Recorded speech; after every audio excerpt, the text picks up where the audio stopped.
My name is Kamaraj Kalyanasunaram, shortly KK. My pen name is Citizen KK. I live in Virginia. I started Heartfulness Sahajmar then in 2002. And in relation to the reading, I've been actually thinking about one thing. What attracted me to Heartfulness is, I read a book called My Master and then Heart of the Lion. One of the things that I really was moved is about character formation, and our masters put emphasis. You might have read all the books, right? Lalaji's book also, where he emphasized more on morality, right action, even more than spirituality, because without that, we cannot retain any condition. It will become like an empty bucket in which we take water. It will stay for a while, but it will go. So that really was one of and the emphasis of that by masters actually attracted me. And another thing, Chariji once said, to be a master means you are not like some kind of an authority. It means you are responsible. Perhaps you are responsible for the whole universe. And it may not be possible for us to be that way. But are we willing? And that is what actually true Abhyas is about. I'm paraphrasing it. And all these things actually stirred within me a question about my own career.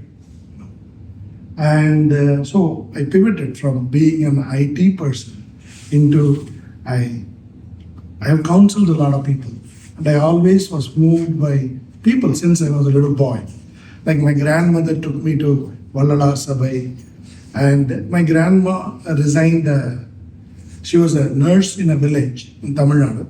She resigned her job at a certain point when they were moving her to places, because in that village there were not even a doctor. So she was like the doctor. So she actually lived her entire remaining life before she passed away due to cancer, with the money given by villagers, whatever they are, whether it is poor people or not. So these kind of things set in me. Anyway, that is one background. I want to come to one revelation, also related to what the reading was about today. Suppose, let's say I'm talking to here Devi sister. So with respect to me, where is Devi sister? Could anyone can say, where is she? With respect to what? I mean, in me. With respect to, I can answer. Yeah. It's like we develop certain impression or expressions, whatever it is, based on our relationship with the individual and impacts out of the relations that we have. For example, if I help a poor person on the road, I made an impact. So that person is not related to me or relationship with me, but that person will remember me forever. So it's based on the actions that we do, maybe based on the situations and the need, things like that. If the need is not there, you're not going to remember. So if I donate this money to a person who's wealthy, he's not going to remember me because it doesn't make a difference. So I would say that. That's one perspective. Yes, sir. I think the perspective is Devi is another version of what is inside you. Right. So in fact, speaking to Devi, you're actually learning from a reflection because we're all from the same source. That's my experience. Right. Both perspectives are valid. If you actually see, there is an external word that is communicated to us by our senses. I see her, she says something, I take it. But because I know the grammar of that, I understand it. So transmission works beyond that. But literally speaking, inside me, right, even the vision, we study that vision comes and is inverted in our retina and then it goes in and all that, right? So all that resides within me, even on a physical level. So when I think about somebody, So for illustration, I could say that she's there. But let's say I take my thought object from my mind, which is we don't know where it is, right? And put it out there. You know, I'm not putting it out there really. Let's say I take, have you seen this movie in Harry Potter? They take the memory and then put it out and then you see it, something like that, right? So let's say I'm like taking my memory and I put it out there. So I create, like with my thought, emotion and feelings, an image of her. And I always relate with that alone, actually, even though she's there. And my creation of the thought object is based on my own consciousness and its evolution.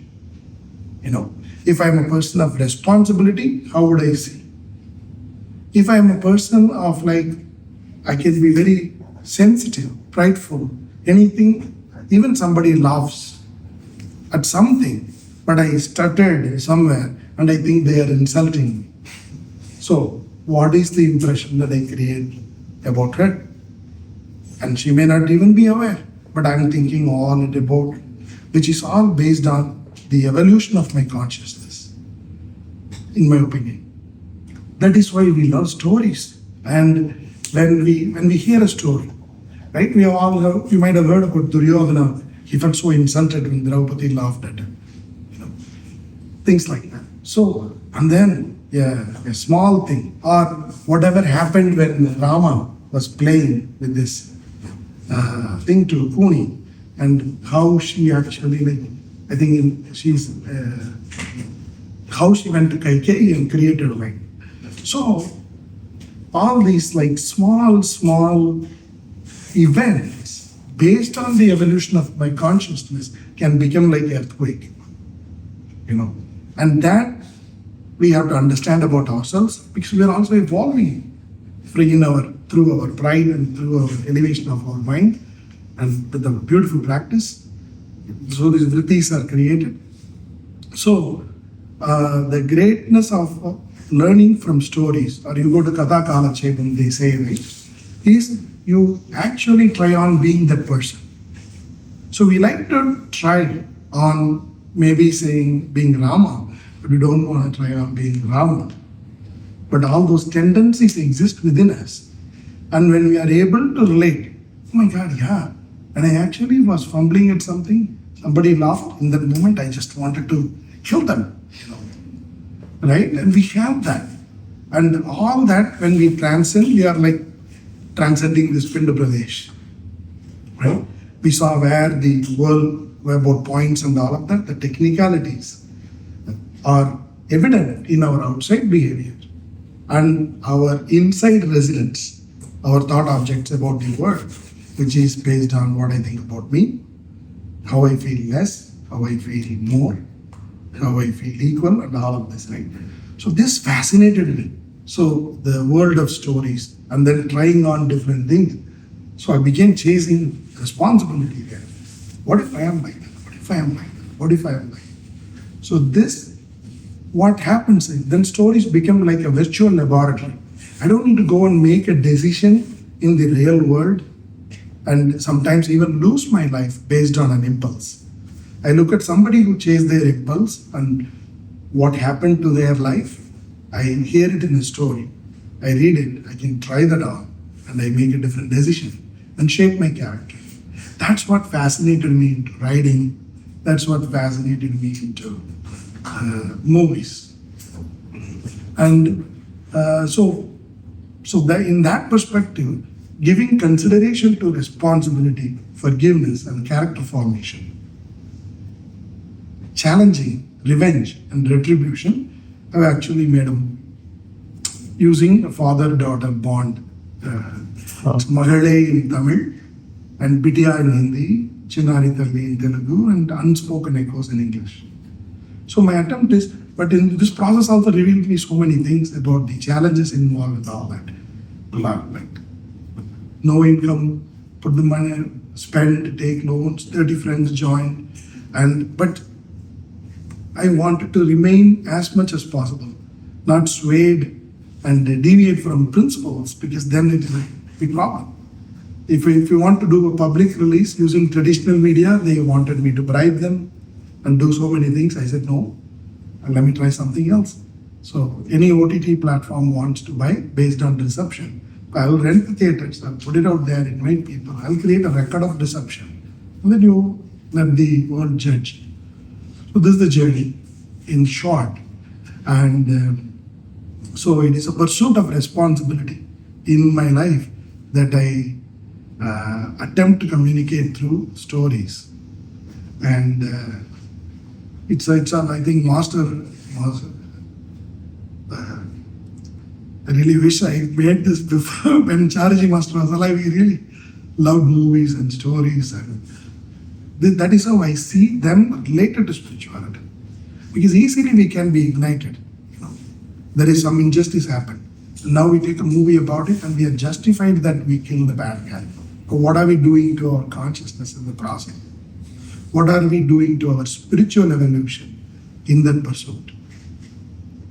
Are these questions.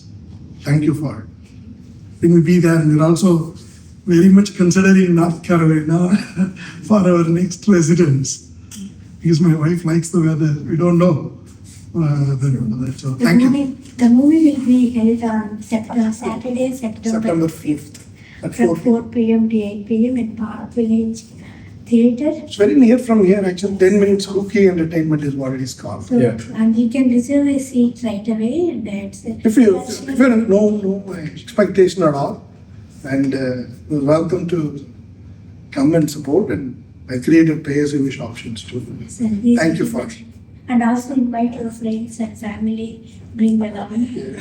Maybe we can give out some Heartfulness flyers. Actually, in the promotion, before the movie start, I have a video about Heartfulness also. We'll have some records. Yeah, we could do that also. In every, I really like what our mission does. So before every, my first card itself is thanks to mission in the movie. And also, but at the same time, I don't want, meaning here you are all for spiritual practice. I don't want it to be, if this message resonates, you may come. And I want to use this forum also to make it relevant to our spiritual practice, not necessarily, hijack our community to promote my movie. That is the balance, delicate balance I'm standing on. Thank you. Thank you.